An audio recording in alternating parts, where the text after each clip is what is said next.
आया क्या है अब खिड़की टूटल है तो मालिक के सूचना देखे क्या टूटल लगे बनो।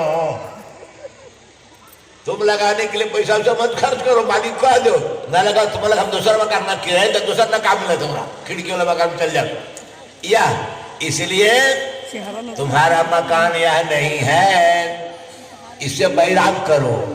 अब ज्ञान जब हो गया तब ना, ज्ञान है तब न पुआल खरियान में छोड़ दिया, धनमा घर में ले गए।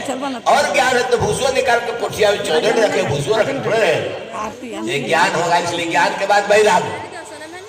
तो शरीर से वैराग हो और आत्मा से राग हो, लेकिन इन दोनों के साथ साथ जो परमात्मा है उस परमात्मा के प्रति श्रद्धा, अनुराग, प्रेम का नाम है भक्ति।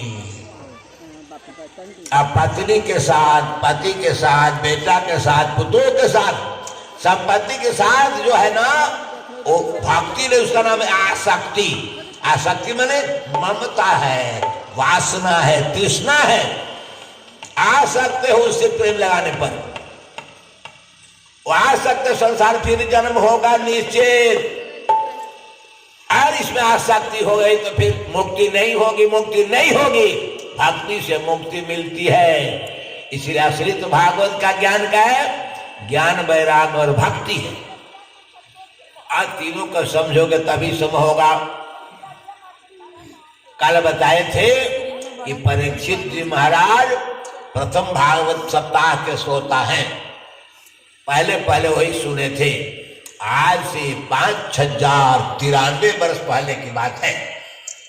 हरिद्वार में भागीरथी गंगा के पावन तट पर अंध घाट है, वहीं पर कथा हुई थी। सुखदेव जी ब्रह्मचारी कहे थे, आप परीक्षित सुनते थे। ये भी बता चुका हूं कल। ये महाभारत युद्ध जो 5,500 वर्ष पहले हुआ था, 36 वर्षों तक महाभारत युद्ध के बाद राजा थे युधिष्ठिर। युधिष्ठिर के राज्य काल में 36 वर्ष बीता।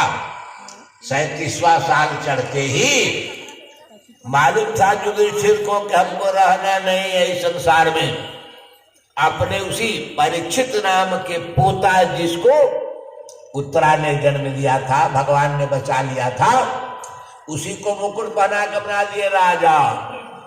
परीक्षित राजा हो गए। पोता को राजगद्दी दे करके चलने लगे युधिष्ठिर। तो भीम बोले कि भैया हम ही चलेंगे, हम ही न रहेंगे यहाँ। अर्जुन बोले कि हम ही चलेंगे। नकुल सहदेव बोले हम भी चलेंगे। तब द्रौपदी बोले कि तो हम का यहाँ का चाय बनाओ ले रहा हूँ, चलो।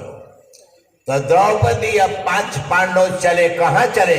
बम्बे, कलकत्ता ना, संसार छोड़कर महाप्रस्थान। महाभारत में एक खंड का नाम है महाप्रस्थानिक पर्व। 18 पद महाप्रस्थान कर रहे। थोड़ी देर में वो बता देता हूं। जाते जाते, क्योंकि सवारी नहीं थी उस राह में, उत्तराखंड की ओर जाते जाते जोशीमठ, जहां आज गड़बड़ हो रहा है भूकंप के असर से, जमीन से पानी निकल रहा है, मकान धस जा रहा है, लोग घर के साथ साथ मर जा रहे हैं। आगे बढ़े, वसुधारा की ओर गए 5 पांडव, द्रौपदी। तब द्रौपदी कहती है, महाराज मैं पैदल नहीं चल सकती हो।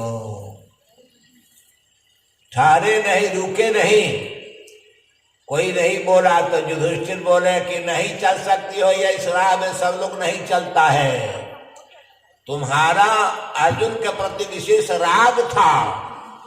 संसार की व्यक्ति और वस्तु में जिसका राग हो जाता है, वो रागी व्यक्ति अनुराग से खाली हो जाता है। बिना अनुराग के भगवान के प्रति प्रेम की इस रास्ता में सफल नहीं होता।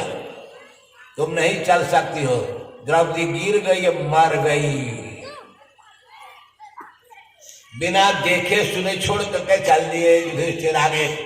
साथे साथे पांडव जा रहे थे भाई लोग। सहदेव ने कहा, भैया द्रौपदी तो एक के प्रति अनुराग करने से गिर गई, मर गई। हमारा भी पैर अब काम नहीं दे रहा है। हम कौन गलती किए कि गिरने जा रहे हैं? युधिष्ठिर ने कहा कि सहदेव तुम्हारे पास भविष्य का ज्ञान था, लेकिन तुमने उस ज्ञान का संसार के कल्याण के लिए उपयोग ना किया। धन किसी के पास है, अब बगले में कोई खैला बिना मर जाए, लाश बिना कफन के चल जाए, तो धन वाले का धन छिन जाता है। परमात्मा उसका धनी नहीं, गरीब बना देते हैं। ये धन का उपयोग तुमने नहीं किया। विपद सिंधु पड़े नर वृंद के, दुख निवारण हित के लिए, अर्पणा अपने तन प्राण को, प्रतित आत्म निवेदन भक्ति है। जो धाम रहते भूखों को रोटी न दिया, बस कफन के लिए लाश नहीं तोपा, रोते हुए आंसू नहीं पूछा, उसका धन बेकार है। तो तुम्हारा ज्ञान बेकार होगा, चूंकि तुमने उसे संसार का उपकार नहीं किया। ज्ञान तुम्हारा नहीं था, ज्ञान छिन गया और शरीर भी अब छीन रहा। प्रकृति जवाब दे रही, गिर के मर गए सहदेव। तो नकुल बोले भैया हम कौन पाप किए कि हमारा पैर लड़खड़ा रहा है। बिना देखे ही चलते चलते युधिष्ठिर बोले कि नकुल तुम इस शरीर के सौंदर्य का घमंड करता था। पांचों पांडव में सबसे देखने में अच्छे थे नकुल जी, जितने अच्छे सुंदर थे ना कि वैसा कोई सुंदर नहीं था। तो शरीर तो नासमान है, अति अधम है, ऐसी की सुंदरता का घमंड था नकुल को। जो नकली चीज के सौंदर्य का घमंड करता है वो इस राह में सफल नहीं होता है, क्योंकि उसे ज्ञान नहीं था कि शरीर नासमान है तो सौंदर्य भी नष्ट हो जाएगा। इसलिए नकली चीज सौंदर्य के घमंड में तुम्हारा सब कुछ चौपट हो गया, गिर गए मर गए नकुल में। अर्जुन ने कहा भैया हमारा पैर लड़खड़ा रहा है, हम नहीं चल पा रहे हैं। बिना देखे युधिष्ठिर ने कहा अर्जुन तू झूठ बोल रहा है। तुमने महाभारत युद्ध के आरंभ में कहा था कि मैं अकेले ही महाभारत विजय दिला दूंगा, लेकिन भगवान कृष्ण के सारथी होने पर भी 18 दिन युद्ध चला, कहां विजय तू दिलाया। तो जो अपनी शक्ति का मूल्यांकन किए बिना डिंग हारता है झूठे कि मैं ऐसा करूंगा वैसा करूंगा, वो इसमें सफल नहीं होता, गिर कर मर गए अर्जुन। तब भीम का नंबर आया। भीम ने कहा भैया हमारी ओर देखिए, कभी जंगल में मैं नकुल सहदेव को कन्हैया लेकर के और आपको अर्जुन का हाथ पकड़ कर चलता था, राह बना करके पत्थर को ठोकर मार हटाता था, बिहड़ जंगल में ही रास्ता बनाता था। आज वह पहलवान भीम अब धीम हो रहा हूं, हमारा पैर काम नहीं कर रहा है।